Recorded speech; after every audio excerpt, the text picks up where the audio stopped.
Hello, everyone. Welcome to William and the Magic Box. Today on our show, we are going to have Andrew. Andrew is from Birmingham in England, in the UK. So let's see what Andrew has to say. Enjoy the interview.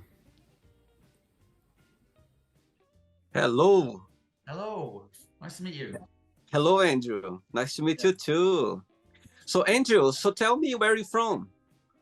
I'm originally from Switzerland, but I have I have an English mother who's from Liverpool originally, and I have I had a Swiss father, and I grew up in Switzerland for 17 years before I moved. So what happened was my mother and father, they both met in Guatemala, and I was born there as well. So, and then they came to the UK, they got married, they lived in the UK for a very short time in Cheshire. We then moved to Switzerland, and my brother arrived while I was there as well. And I lived in Switzerland, did all my education there. When I was about 17, my mum and dad divorced. My mum decided to move back to the UK, and I just went with her way basically. And I ended up in Birmingham because of a job opportunity that my mum had at the time. I was still at school, so I finished like the last year of school here in the UK, and yeah, I've been here ever since. I've built all my social life here, built my career, work here. I still go back to Switzerland. My brother's moved back to Switzerland, so Yeah. he's married now with a child. So I just went to see him 2 months ago in this soaring heat. But I've decided to basically remain in the UK until something will grab me towards taking me to a different country. I did live in London for a very short while as well. Yeah. I lived in London Bridge, which is not the cheapest place to go. I was actually living with someone at the time as well, but then I moved back to Birmingham. I studied here. I studied a degree in psychology. I did a bit of psychology work for a time, and it's so much. I've done so to speak. It's like a little bit of a summary of my life, basically. And now I live in Walsall, which is just north of Birmingham. I see. So yeah, So your mom is very English and your dad is Swiss. yes. And where's about in Switzerland your dad is from? So my dad, or where I'm from, it's where I kind of grew up as well. Was the house that he grew up in himself. That was in a Canton Aargau, and that is in a little village called Rüfenach, and that is very close to the border of Germany. You can literally see Schaffhausen, which is like the first German town. You can literally see that from my window at the time when I was living, so you could see into Germany. So I was in a very Germanic part of Switzerland. You know what? I had so many guests on the show, and of course, in the end, they asked me a question. And there are so many people in the end that ask me, "Oh, William, if you could live somewhere, where would you live? Where is your dream place to live? Where you see yourself retire? Where do you see?" Always say Switzerland. Oh my God, I'm so impassioned with the country. I think it's such a beautiful country. I've been to the French side, to Geneva twice, and I've been to the German side as well. Okay. So yes, my goodness, it's such a beautiful country. It's such a great place to be, and yes, I would be happy to spend some time there as well for sure. It's it's definitely not my first choice if I had to go back. I could go back if I wanted to, but it's much too quiet for me. That's the thing. It's very quiet, which is like everybody's is different. It's a beautiful country, definitely. Yeah, yeah, Great food. People are very nice as well. It is expensive. I'm yeah. admit that, but to be honest with you, I think that's not even really a real issue. I think the place is just slightly conservative. The way they go. It's nothing wrong with that. It's just a bit too slow paced. I'm quite fast paced, you know. When you live in London, you know what it's like, don't you? It's like Absolutely. No, I mean, as I said, I would love to live there, but somehow get to learn some. You know what I mean? Like between both. I would love to be able to live in both places. Yeah, like live there, spend some time. Oh, I'll go for the long weekend in London, or spend a week in London to get the vibe, to carry on with the buzz of London. I think I will be happy. Anyway, let's see what the future brings. yes. definitely. Yeah. Andrew, so you are a psychologist, yeah? That's your profession. No. That's so basically the story is like this. I did my degree in psychology, and I was like a childline counselor, Mm-hmm. and I was also working for the NHS workforce deanery. This was back in 2010, stuff like in that direction. But at the time, I had planned to go on to do like a postgraduate degree in counseling psychology. Mm-hmm. It never happened. What ended up transpiring, a couple of tragedies in my life basically meant I didn't have the money to do it. Mm-hmm. So I had to basically rely on the skills to get jobs that I was skilled for. One of them was languages. So I speak fluent German. My French is communicative. I can communicate, but not work. But the German is obviously my selling point. So I used a lot of skills where I was working for sales and account management in manufacturing industries. So we are talking like Volkswagen, those kind of companies where you manufacture the parts. So I was like the sales and account management side, and I've just started doing that, and I just remained there ever since. Up until a couple of years ago, where I now work in software using my language skills, and also doing some German teaching. So it's IT. So I work at home. So this is like my IT area. But I also do a bit of German language teaching every now and again on the back of it as well. So I'm on a website. So yeah. Amazing. So you consider your first language to be English or German? Now it's English, definitely. Yeah. I have to use German in my day-to-day IT job. Mm-hmm. So it's definitely my second language. But obviously growing up in Switzerland, it was definitely my first because you think in that language. That's the thing as well. So yeah. Yeah. Amazing. Cool. So during the journey, I'm going to explore a little bit more about your life and also about your point of views, okay? Okay. Yeah. Amazing. So before we start our journey, William the Magic Box, would you like to tell me something interesting about yourself? Oh God. Interesting about myself. Don't know if this is interesting. I'm quite shy. Mm-hmm. I'm quite shy. I don't always come across like that, but I am quite shy. So until you get to know me, obviously, then it's like very different. So, what's your star sign? Taurus. Interesting. Is it? For me, it's interesting. Oh my God! You know what? I'm gonna tell you a fun fact about my history with Taurus. Yeah, I fell in love with my life for the last, let's say, 5 people. Let's say 4 or 5 people. Like, it was very strong. Like, literally, I was literally deep in love. And they're Taurus. My first love was a girl, actually, back in Brazil, and she was Taurus as well. The first love. And through my life, I have one of my best friends who lives in Holland. He's Portuguese, but he lives in Holland. He's Taurus as well. But when we met, I was deep in love with him, literally.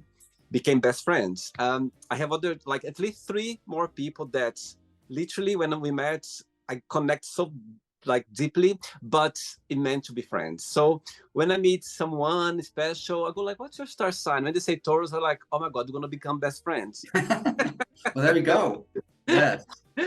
It's interesting. Amazing. Okay.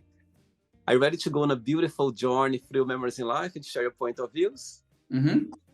Amazing. Welcome to William and the Magic Box. Okay. So I've got here my best friend.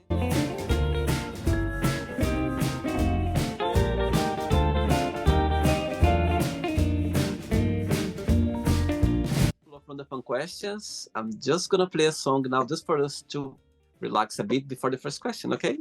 Okay, sure. Let's do it.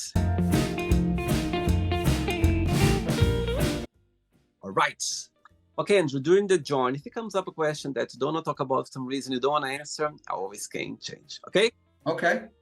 First question for you is, talking about, meeting people, what is the worst thing someone can say on a first date? The worst thing? Yeah, the worst thing someone can say on a first date. I suppose this one might be a bit controversial, but I don't know, I'm just thinking about it so much. Who do you support politically? What's that got to do with anything? It's like, oh no, it's like, I'm not going there. Yeah, carry on. I was going to say, that's probably like a conversation topic rather than a thing that you say. But generally speaking, I can't really think. I mean, that's complete deal breaker for me. If that's the first thing that you say, I mean, but it's not. When someone says like a cheesy chat up line saying, you know, does it hurt because it looked like he fell from heaven, baby, you know, that kind of stuff, which I find hilarious. I always find that cute. So, like I said, this is why you can't really say that to me. It's like anything terrible to say, but usually when I think sometimes it's not so much what you say, but the energy that you give off. I think that's a deal breaker for me. So you can pretty much say anything, you know. If you're, if I like your smile, and you may ask me an odd question that's a bit off. That's like not necessarily a bad thing, but so yeah. So that's the only way I can really answer that question. Tell me something. One person to go on a date with you. What does this person must have? So if you say that again, my dog's tapping in the background. Lacey, stop it. Okay, so can I see again, please? Can I see your dog? Yeah, sure.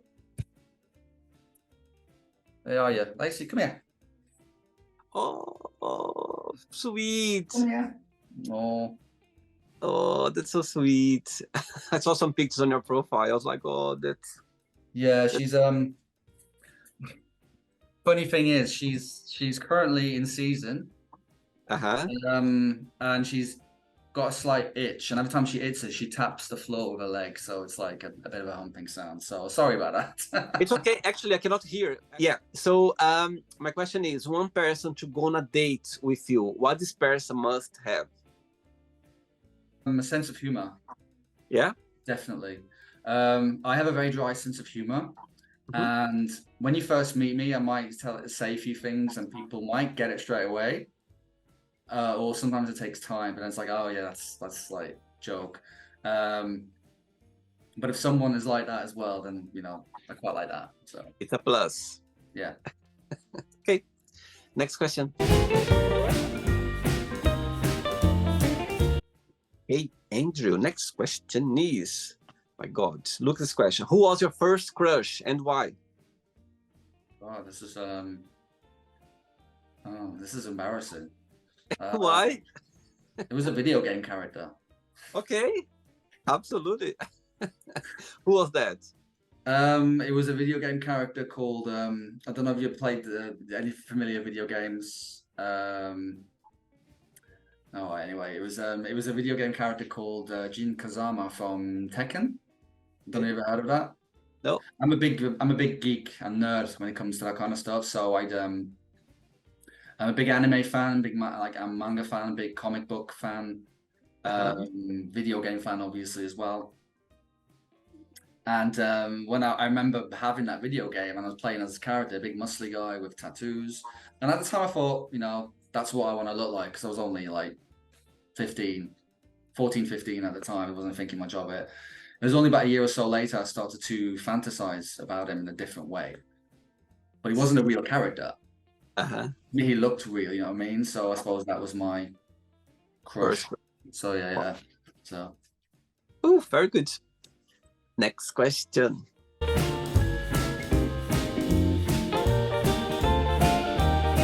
Right, before the next one, I was checking your profile, and as you already mentioned about gaming, about video game, yeah, you're a gamer and also cosplayer?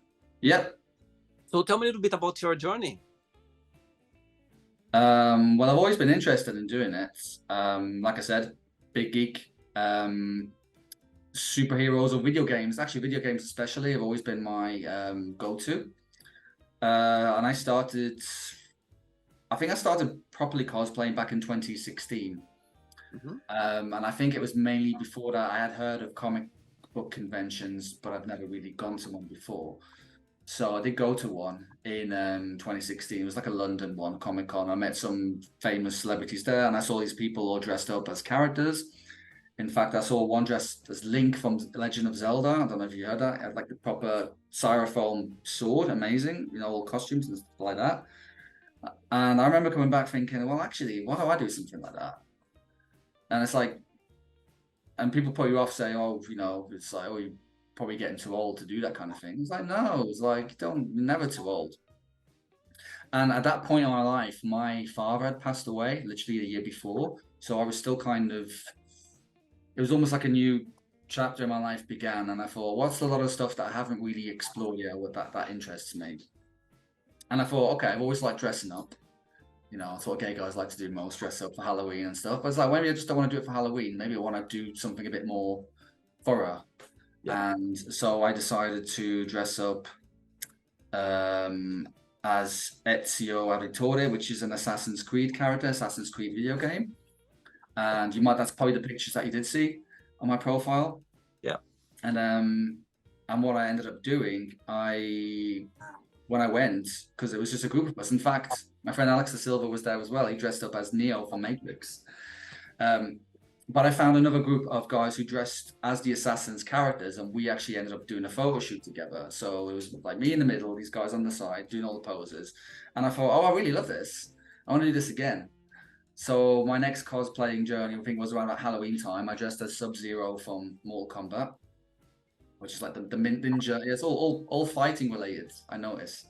But it was like, I loved it. And I thought, I'm going to start, doing this more often. And then I started to kind of customizing my own costumes. I started putting stuff together. Mm-hmm. So I started buying stuff on Amazon, like basic shirts and stuff. And I started creating my own kind of costumes, like my own kind of unique looks. And as a matter of fact, I don't know, on Instagram last year, I went to Gran Canaria Winter Pride last year. And Alex is involved in all this as well. I went over to see him and we dressed up as the male versions of Sailor Mars and Sailor Venus. I don't know if you've ever seen heard that before. So we dressed up as that, but it was like a male specific outfit. And when I have an idea in my head, I start putting it together and then I say, who else can I get involved in this? And a lot of the time, when I was doing the cosplay, Alex was always heavily involved. It's strange, yeah. But nowadays, I don't know if you've seen the recent pictures. I'm involved with the leather community, which is also a form of cosplay for me. I like dressing up in some of the leather outfits gear. And I saw you interviewed Mr. Berlin, which was yes, lovely man. Yes, lovely. Did you watch the interview? Yeah. I'm actually friends with a former Mr. Leather UK, and we actually run a leather group called the Heart of England Leather Group, which is based in the Midlands.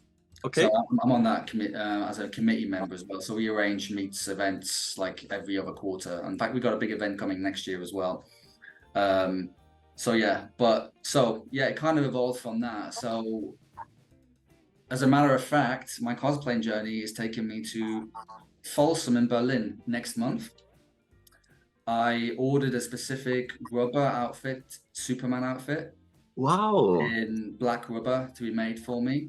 And it should be arriving within the next week or so. So, wow. Yeah, so that's kind of like my whole cosplaying journey together. It's kind of led me into the group I am now, which is like the fetish and leather community. Mm-hmm.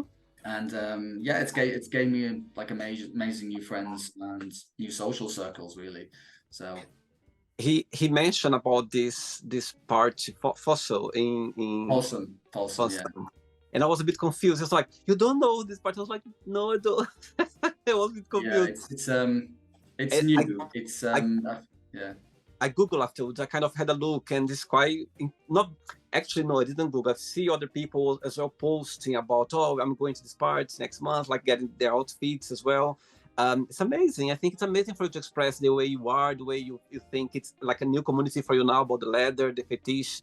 I think it's amazing for you to explore other communities and you find yourself there. I think that's the best part. Yeah, because one of the great things, I went to an event earlier this year in Antwerp, Belgium called Darklands. Have you heard of Darklands? I heard, yes. Yes. I actually had my proper cosplay Superman outfit. Oh, wow. And they actually had a superhero social. So there were lots of guys dressed in like some of them were like normal cosplay Lycra outfits, and some of them were like made out of leather, some of them made out of rubber. as different kind of superhero characters, you know, like Spider-Man, Wolverine, all that. Yeah. And it just gone like, wow, you know what? This is I think my place, definitely. You should have come with your outfit today for the interview. I had a lot of men from Texas, and he's so into cosplay, and he came literally dress up with his own character, and I just loved it. Yeah, it is. It is a lot of fun. I mean, I'm aware, obviously, I don't let it because it is part of me. It's part of my interest, and it's a big part of my life as well. Yeah. And I always make sure that I don't forget about it, because I forget about a lot of stuff sometimes. I'm like, oh yeah, I should be doing that just for my own mental health, really. Of course. Because I think one of the reasons why we suffer with some mental health problems nowadays, I think people don't always go for what they desire. Yeah, what they desire. Not really. I think they just stay safe. That makes sense. Yeah. It does, but I think nowadays, like people like you talking about express yourself, showing off, like, you know what I mean? When I say showing off, like, be open about it. Helps people, you know what I mean? They can see that they are not alone out there. There are so many people dressing up, and the community is growing more and more. You see so many people nowadays on social media, on internet, on videos, just expressing themselves, and it's amazing to see people living their best life. That's what life is about. And it's the more you expose yourself, the more people they relate to you, and they find their own way as well. It's about helping people and connect with people as well. Very good. Yeah, definitely. I agree. Amazing. Right. Next question for you is talking about movies. It's funny because we talk about a topic and suddenly a question come up to you. We talk about dating before, a question about dating. Look this question. If you could be a character in a movie, who that would be and why? Oh, okay. I like this question, actually. Oof, you'd be surprised. I may not necessarily say superhero.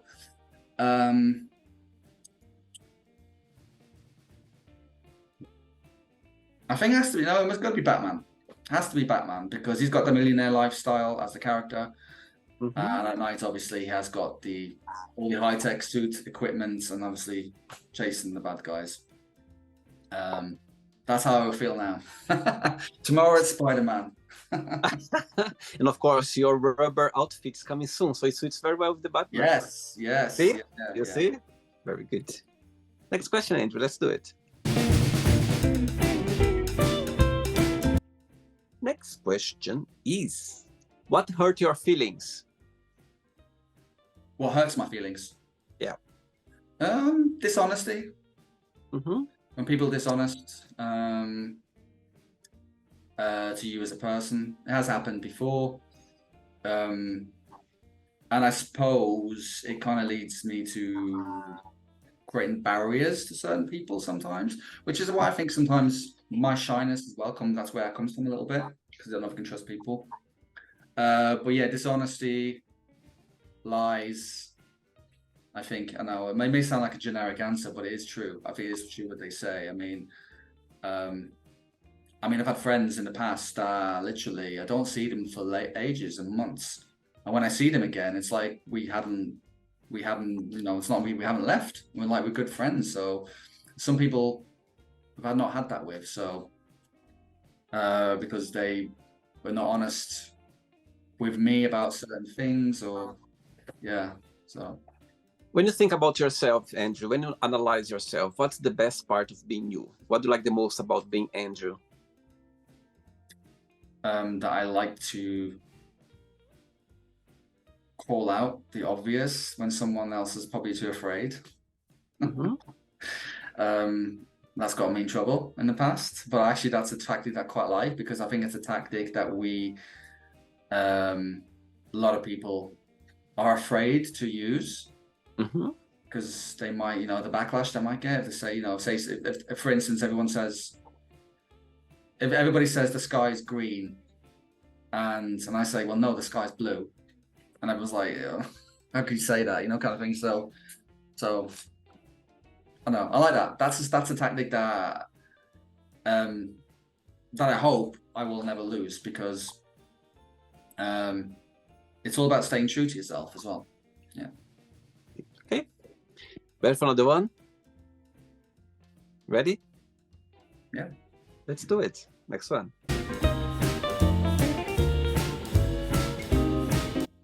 Right. Before the next question, also checking your profile, I could see that you are a former rugby player, and also you are into fitness. Am I right? Yeah. So tell me a little bit about your career as a rugby player.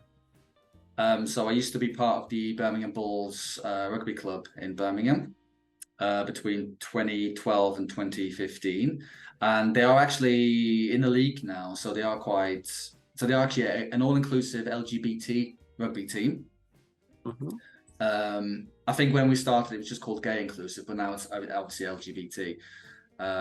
So I started in 2012, and it was very much like an amateur team. We were all new. And I think it was basically at the time when sports themselves were seen as hyper masculine. So I think the gay community or the LGBT community wanted to create a team that kind of stopped that stigma and let everybody get an equal chance and let everybody play and see what they can bring to that table. So I joined in 2012. I played for a couple of years. We went to various tournaments around the UK. Wow. Playing other LGBT teams. So we are talking like Edinburgh, Cardiff, London. We had the London King's Cross Steelers. And that evolved to to different cups. We had like something called the Union Cup, which was a European Cup held every 2 years or every other year in Europe. And then we had the Bingham Cup, which is the big cup. And that was like a worldwide tournament. Wow. So I played the winger, so I was on the back. I would say I was an okay player. I don't think I was the best player, to be honest with you, but that speaks for itself. I was pretty fast. Mm-hmm. I think that's what I was. I was also a lot skinnier than I was now. So I did enjoy it at the time, but the amount of bruises I'd come on a Monday, because I would still be working. I would go to work on a Monday to Friday and be training and playing at the weekends. And I'd come back with bruises and, at the time I was like 29, 30. So I just turned 30. So I think back then I was obviously still okay to get the bruises. Uh-huh. And I did love playing it, and the guys were great to play with. The other teams were also, very hospitable, that we played like friendly matches. And it was a very exhilarating sport. I definitely loved it. Then in 2015, I stopped because 2 months prior, I'd lost my dad very unexpectedly. Mm-hmm. And there were a few other things in my life where I basically had an injury to my shoulder that wasn't, well, it's okay now, but I have to be really careful of it. Mm-hmm. And by the time I got back to like another training session, which was like late 2015, I was kind of just being very easy on myself. So, and I thought, actually, I'm not really sure I'm feeling this anymore. So what ended up happening, I stopped playing and I just supported watching them on matches. And yeah, it's been like that ever since, really. I still support them whenever I can, whenever Birmingham are playing at home. And I still see some of the guys that were part of the rugby team out socially in Birmingham or even London, because UK is so small. And that's kind of it, really. That's really the rugby journey. Yeah. It was an experience. I don't think I could go back into it now, because the desire to really want to do it is not really there anymore for me. So yeah. Totally understand your point. I think that those period of our lives when you enjoy doing sports, and I used to play volleyball as a teenager for years. I was training every single day. When I was 12 years old, I started when I was 11, 12, and I stopped when I was 18. And I was wondering maybe I could be professional, but I said no, I don't feel like anymore. I feel like following a different path, and that's when I moved to Portugal when I was 19 years old, and I kind of disconnected a little bit. But I understand, and I'm so grateful for doing this period of my life, because oh my God, I've learned so much, and nowadays I still see. I'm grateful for that period, because like being, volleyball, rugby, you play as a group, so you learn a lot about that, and you still bring that to your personal life. So I'm grateful for that. Excellent. Yeah. Next question for you is: if you could have been a moment or event in history, which one that would be and why? Historic moment. Seen the Berlin Wall smashed down. Nice one. It's a key moment. I think I was 6 when that happened, so obviously it was like, you know, don't know anything about it. I've been to Berlin loads of times and I've seen the wall. Yeah, I mean, there's obviously several others I could think of that I'd love to have been there, just to see it happen. Although I don't think the Challenger would be a good idea. No, that's not a moment. That is a key moment, though. So. Yeah. The moon landing, see it on TV. So, yeah, the unification of Berlin. So, right. I have 3 questions left for you, Andrew. Let's do it. Yeah. Right. Next question is: what does your best friend? What do they do that comforts you the most?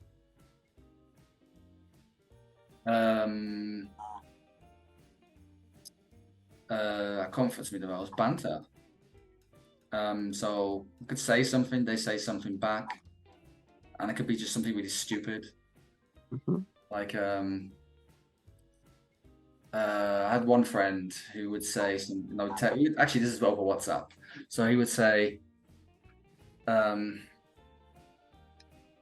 he would just text fish, and I'd say chocolate, and he comes back, I don't think that's a good combination. I said, I thought you were offering food. He says, no, that was in my head. I was like, why was fish in your head? I'm like, oh, I don't know. Why was chocolate in your head? I was like, well, that's better than fish. So it's like, that's comforting for me. Which also, person? Yeah? Sorry, carry on. No, carry on. That was it, really. That was the answer. I was about to say, which person you are more close to? You talk to the most? The person I talk to the most is my best friend, Simon. I talk to him about anything and everything. He's actually been there for me a very long time, and he's always been very non-judgmental. I think it's probably not gone well for me, or I might have upset him or something. So yeah, I mean, yeah, and he's the one who would text like that, and the laughing face emojis, and we just say something really stupid. It's just, yeah, to me, that's comforting. I was actually going to say also the other comforting thing is waking up every morning and my dog's literally there staring at me. So, oh, sweet. Yeah. Where does Simon live? Oh, he lives in a town called Erlington, which is not far away from here. Oh, okay, so it's part of Birmingham as well. Yeah. Okay. 2 questions left. Let's do it. Right. Before the next question, as you mentioned about your childhood memories in Switzerland, when you think about your memories over there, what's the best memory that comes to your mind? And the other part of the question is, how was growing up as a gay boy in your experience? It was, well, to be honest with you, half of my childhood I didn't even realize was. That's the thing. I had a very idyllic childhood, I think, if I compare it to most people, because Switzerland in generally is quite a rich country. It's a very clean country. It's a very safe country. And, I had access to, a great family, caring mother, father, good school. I grew up in a bilingual household, which I think a lot of kids do nowadays anyway. But back when I went to school in Switzerland, it was pretty much just all German and like French, like a little bit of French anyway. But it was my happy moments there, definitely. We had really great summers. We had seasons, not like you get here in the UK. So we had a lot of seasons, a lot of hot summers where we'd go to the lake, and we would, because with the national holiday in Switzerland is the 1st of August. So on the 1st of August, there'd be a firework display. Mhm. And seeing a firework display over this massive lake, you know, that's just picturesque, especially when you're like 7 or 8 years old and you see that. And the temperature's very nice and warm, and you're there eating ice cream, you know, with your friends and your family. It's just, yeah. So I can say, yeah, definitely I've had a good childhood.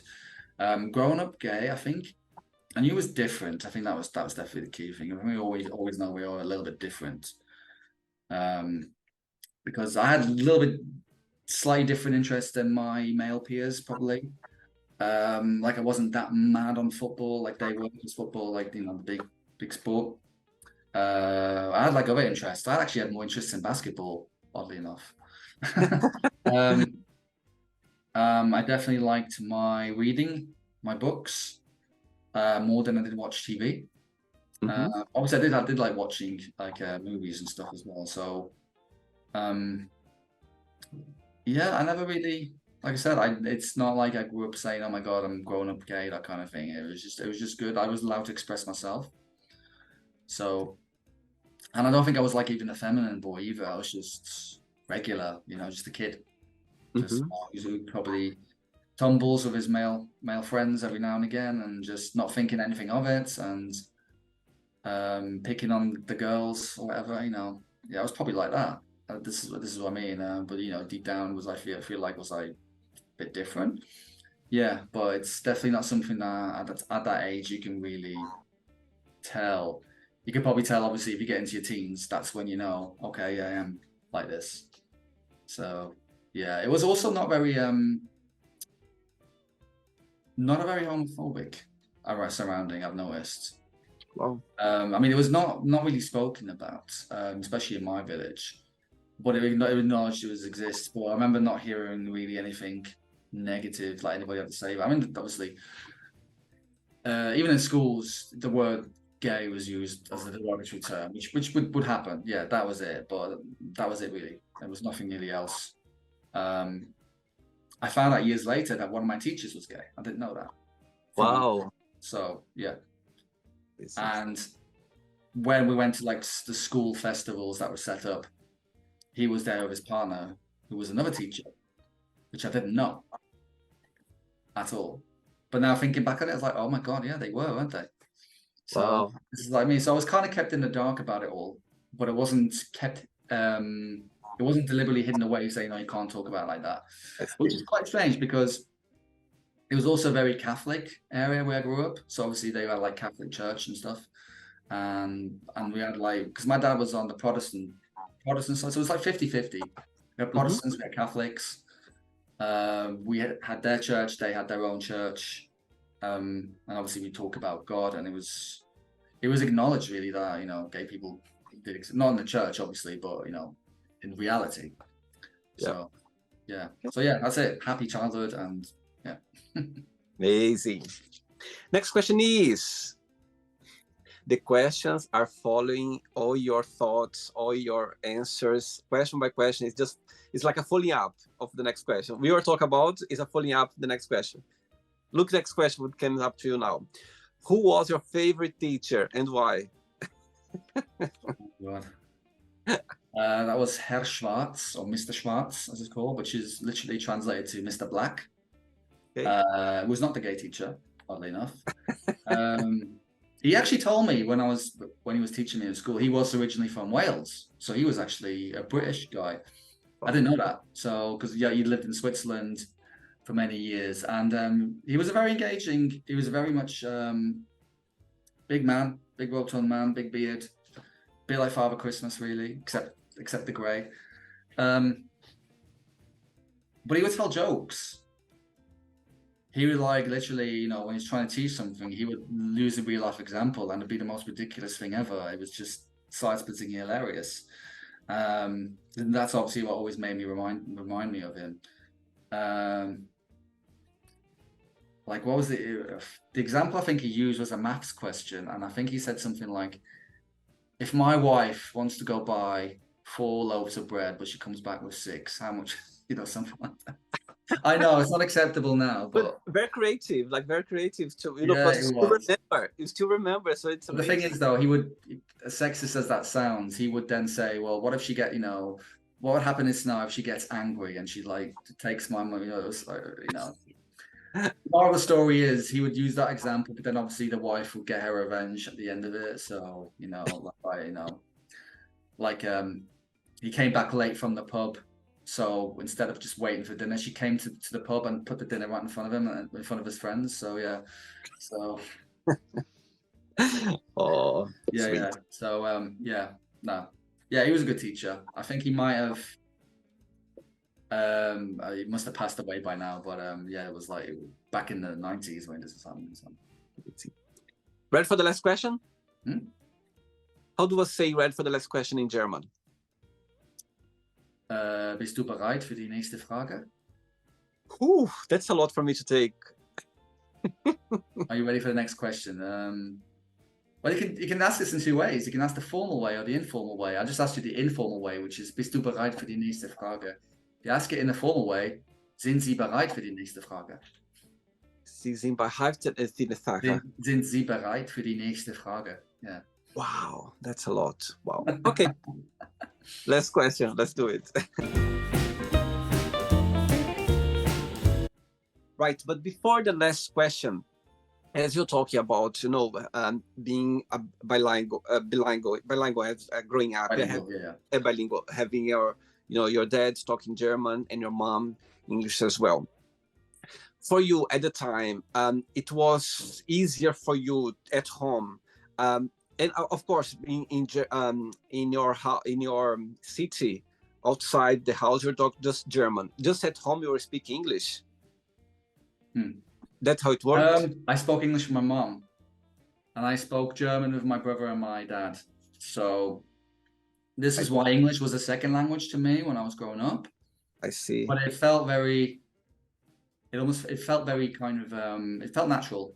It was just a natural thing to do with my mom because she herself obviously was English woman. She didn't struggle with German, but she had a very clear accent and she couldn't say some of the words that obviously me and my brother can. So it was like that basically. I spoke Swiss German. That's slightly different. So yeah. Question for you before the last question. Tell me something, Andrew. With the COVID crisis, almost 3 years ago, when the world literally went upside down, with the COVID crisis. Personally, for you, what's the positive outcome that came for your personal life through that challenge journey? Something positive that came out of that challenge journey? Oh yeah, absolutely.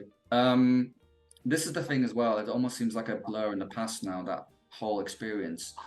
As much as there was negative about it, there were a lot of positives that did come out of it for me. There were a lot of opportunities that were opened up. The working from home thing became, I think, a little bit more mainstream, and I started working for tech companies in California, IT, because that's kind of like where my expertise is now. So I've been doing that for the past 3-4 years now. I got my dog, Lacey. She was introduced literally at the pandemic. I did actually meet some new people after the whole thing obviously ended. I started opening up my social circle a bit more. I set myself like a daily planner diary. So I wrote down the goals, what I want to achieve, my interests. So I wrote this all down, and I kind of worked from there. And now here I am now, much happier than I was. Wow. Because the things obviously that affected me was mental health and depression. See. And ever since I took on this diary post-pandemic as well, I've been using it every single day. Amazing. And it holds you accountable. It really does, because you are focused, you are diligent, you are doing things. I'm not doing like things that kind of kept me in one place pre-pandemic. I'm not doing that anymore. It's opportunities is probably the simplest answer. Amazing. All right. Last question is, what makes you the happiest? My dog. My dog. Well, it's my dog. Just everything. I wake up every morning. I take my dog for a walk first thing. I feed her. I have breakfast. I go work in this office. I take regular breaks. I've got music. I have my gym just around the corner. I like to exercise. I do extra stuff. I'm actually learning Spanish at the moment, so I'm doing that. But I'm also studying to be level 3 personal trainer. So I do this every day. So Wow. this is like, so this is what makes me the happiest. I'm just always doing stuff. Got my girl. I wouldn't say I've started to see someone. Oh, Started, yes, it's very slow. I am going to Berlin next month for Folsom, and he's coming with me. Yeah, but it's early days, so it's like upwards. amazing. That's that's one of the great parts when you start seeing someone, you start to get to know someone. That's so magical, isn't it? It's beautiful. It's amazing. Great. And I'm sure he's watching the interview right now and he's smiling. I can see him. Oh, God. I'll send this video to him. Please do. Right, it's not the end yet. Let's play now the word association game. Okay, I'm going to give away some words and you just tell one word that comes to your mind. Quick thinking, okay? Let's start with family. Supportive. Sex. Amazing. Love. Unconditional. Money. Yeah. It comes and goes. That's not one word. Life. Grab it by the neck. Huh? Grab it by the neck. Oh, I see. I see. I like that. Politics. Avoid. Religion. Discard. Fear. It's human. Friendship. It's loyalty. Yeah. Desire. Natural. Okay. Yeah. Regret.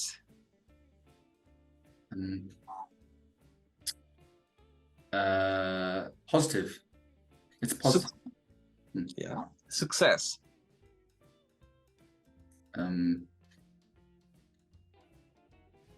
You can, well, this is not in one word, but go for it and you can achieve it. So. Okay. Wish. The what, sorry? Wish. Oh, wish. I thought you said witch.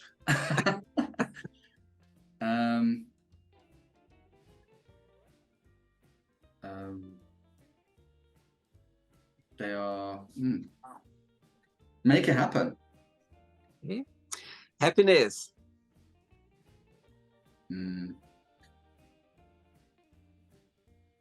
It's the friends and family again. So yeah. One word for Birmingham. Hey.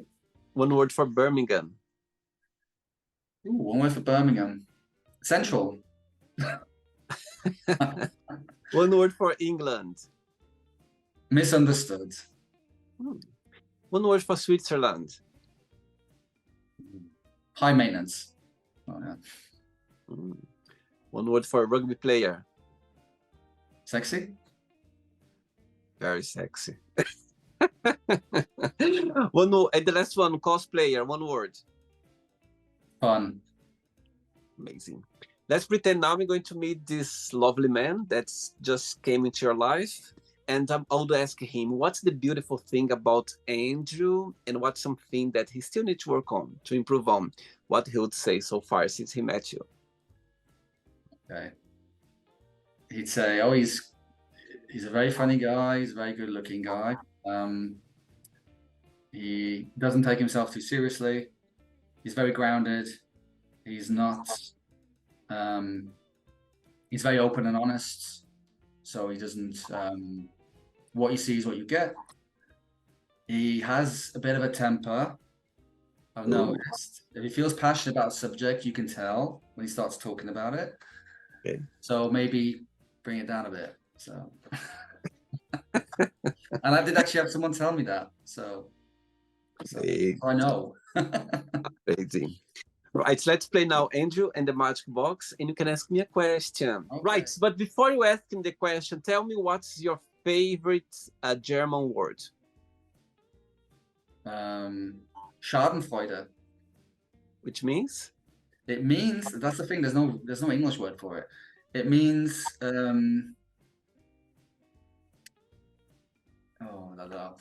I like the word, but don't necessarily like the meaning of it, I suppose, because it's like it's a bit of a negative dissociation. It basically means you're taking joy in something that's gone wrong. So I that's the see. best way to describe it, yeah. But I like the word, so because it just encompasses like that. So Say that again, the word? Schadenfreude. Schadenfreude. Schadenfreude. So it's SCHADEN FREUNDE. Schadenfreude. Freude. No, not Freunde. Freude. See, I got that wrong. I spelled that wrong. Well, anyway. You can ask me a question now. Okay, yes. Oh, God. Well, it's all on me now, isn't it? Just one question? Or can I? You can ask another one. Okay. So, William, oh, God. Where are you from, actually? Where exactly are you from? I'm originally from Brazil. Ah, nice. And what's it like there? Good. I left. Say again. What made you go to live in London? Do you have another 2 hours to talk about? Oh. I'm joking. Right. Okay. So I left Brazil when I was 19 years old. Growing up back in Brazil, I started studying English, and I fell in love with the language. And my dream as a teenager was to live in a country where I could speak English every single day. So I live a dream right now because literally I speak English every day. But the two main reasons of why I left Brazil, the first one was about going after my dreams. Yeah, it's interesting when I look back. My goodness, I had so much energy. I just wanted to go, to live in another country, to learn another culture, to be, and I had the opportunity to live in Portugal. Funny enough, back in Brazil, like South America, we have this tendency of America dream. Everyone wants to go to the US. Everyone wants to go to New York. It's really interesting. So my dream was as well to go to the US as a teenager, but there's always a but, isn't it? A life takes you in a direction that you never expect. For example, I never thought in my life I would live in London, in England. I never thought in my life that I would live in Portugal. And I'm so grateful that life, took me to that direction because I found my place. I feel so grateful that I spent a few years in Portugal where I could, see the place where my language came from, Portuguese, of course, they speak a different accent, they speak differently, but my goodness, the experience of living in Portugal, I have no idea how much I appreciate that. And London as well. I never thought about living in London. And I'm cutting like a big, you know what I mean? I'm stepping like a big part of it because I could be here with you another hour just talking about. But yes, why London? I left Brazil because two dreams: to help my family, to go after my dreams, and also as well to speak English. I've always been passionate about the language, and the main reason that I left Brazil. Excellent, that's great. And do you do this as your full-time job, or do you have No. That's what I'm trying to. That's why I'm working really hard to have the Magic Box as a full-time. I'm kind of, I work every day. And actually, I work every day in the Magic Box more than anything else. I go to bed, think about the Magic Box, and I wake up every single morning, think about the Magic Box. Have no idea. Everything I do in my life is about the Magic Box. When I'm traveling, I'm showering, when I'm eating. For example, before we met here right now, I was having a meal and I was like, oh my God, I'm going to connect to someone now. I'm going to have, a moment. I'm going to make memory with someone again. So it's such a great feeling, and you have no idea, you know what I mean, to do something that I meant to do the Magic Box. I think if I would see someone doing that, I would be like, oh my God, I would love to be doing that. So it feeds my soul, it feeds my personality, you know, the greatest feeling, it's about when I wake up and you go like, my goodness, it's another day. And straight away, I'm already thinking who I'm going to connect with, which thumbnail I'm going to post online, because it's every day. I post a thumbnail. I feel like it's the first time I post the thumbnail because it's a different person, you know what I mean? So every day when I post like a teaser video or something, I think the person who is my guest have a great feeling. I have the same great feeling as well, because it's the first time I'm posting a thumbnail or teaser video, and the person is expecting as well, and I'm here as well. I have the same feeling as well. So imagine every single day you have this feeling. Imagine how amazing it is. So it's great. It's great, and yeah. So that's something that you know, I meant to be doing. And I'm so grateful for people to take their time as well for the interview, because you know, nowadays we are so busy with our own lives. Yeah, we are so busy that, you know, we could be doing so many things, and when someone take their time to connect with me, to be part of my dream, to literally leave their signature in the magic box. So imagine for me how grateful I am. So yeah, thank you so much for taking, you know, your time as well, and to bring you know what I mean, your positive, you know, knowledge and everything to connect in the magic box. It's amazing. I think every guest I have in the show, everyone is different, and I'm gonna reach 1,000 interview very soon. So imagine sitting down here 1,000 times to connect with someone. So, Imagine. which interview number am I? Just out of interest. Very close. Actually, we're very close to 1,000 now. Very very close, because I mean, I see, I love doing the show that I don't even check. I just check when I'm posting the video, and I can see there in the top how many interviews. But yes, you are 900. Okay, last time I was yesterday, I think it's 990 maybe yours. Like in 10 days, I'm gonna reach 1,000. So. Okay, do you have multiple interviews a day, or do you have Do you have multiple interviews a day? It depends. It depends. For example, sometimes I don't book a lot. I mean, during the week, I do it in the evenings, yeah, because of my job. But during the weekends, I like during the day, during the evening. But actually, when I started doing the show, before I launched the show, I started 3 months before I launched the show. I was doing interviews already. Yeah, I was kind of doing interviews. And there was a day that I did 10 interviews per day. I never do that anymore. Do you know why? because no, yeah, but the thing is, it's funny, because when for example, I'm here with you, I forget that I'm recording, I forget everything, I'm just connected here, and this energy is so amazing that I connect with my guests, and I go like this, like one after another. But when I was editing videos, you know what I saw that I didn't realize? I was leaning like this because I was tired.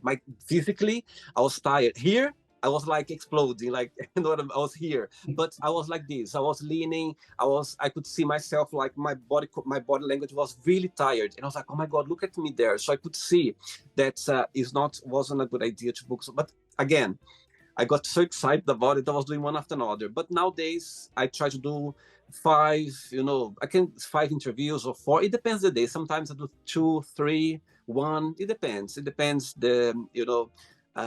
but yes, it's all. But I don't do that much again, like 10 interviews per day, because it's a lot. It takes a lot of physically, and I don't look the same as well. Tired already. I remember one day, my goodness, when I was editing, I was like, my god, look my face, look my face. I was so tired, and my body language. I said, no, I'm not gonna do that anymore. It's too. The energy is amazing, but you know, and I didn't realize that I was literally leaning. I was like this. I was like holding like this. I was literally like that. But yeah, so that's the magic of the magic box. Bringing people together, connect with people, sharing energy. It's great. Well, I'm glad you approached me, honestly. It's like I appreciate it. Because of your beautiful eyes. I'll get you anywhere. I'll get you anywhere.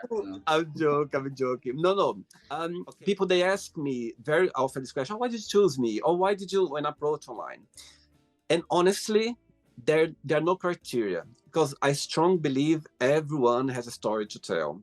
You know, everyone is interesting. Everyone gonna bring something to the show. So I don't go. I go like, oh, I'm gonna choose this person because of this or because of that. The only thing I look for example, when I approach someone, the only thing I look is if the profile is real, because I realized that on Facebook, some people, they literally use other people's pictures, profiles, not much on Instagram, but on Facebook a lot. I realized that a lot of people.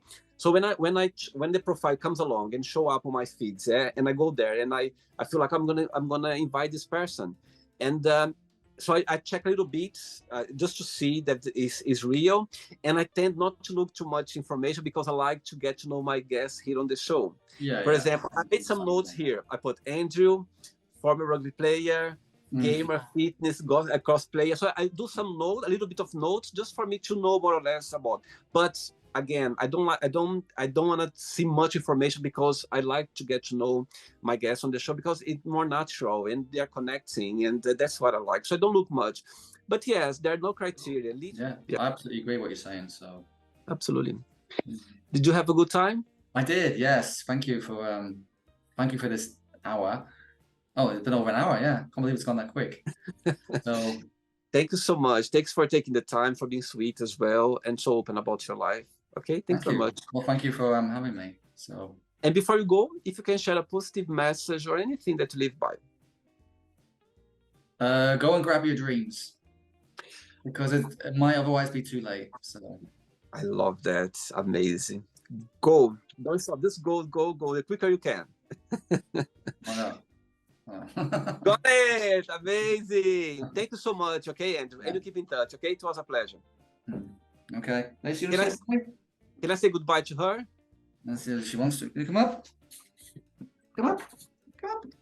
Come up. No? I have to come down. Okay. Oh, sorry. Is Leslie or Lassie? Lacey. There she is. Lacey. Things falling down. Oh, sweet. Oh, she's like, let my dad come to my attention. You took so much attention of him. She's very antisocial. Very sweet. No, she's not. Take care, okay, and have a good night. Okay, thank you. Thanks a lot. Bye-bye. Bye-bye. Good night. Bye. So, did you like the show? Don't forget to give a like, share it, and also don't forget to subscribe to the channel. And if you'd like to be part of the show as well, first, subscribe to our channel, and after that, just go to our website, www.williamandthemagicbox.com, and send us a request saying why you'd like to be part of the show. And I see you there. Bye-bye. See you next time.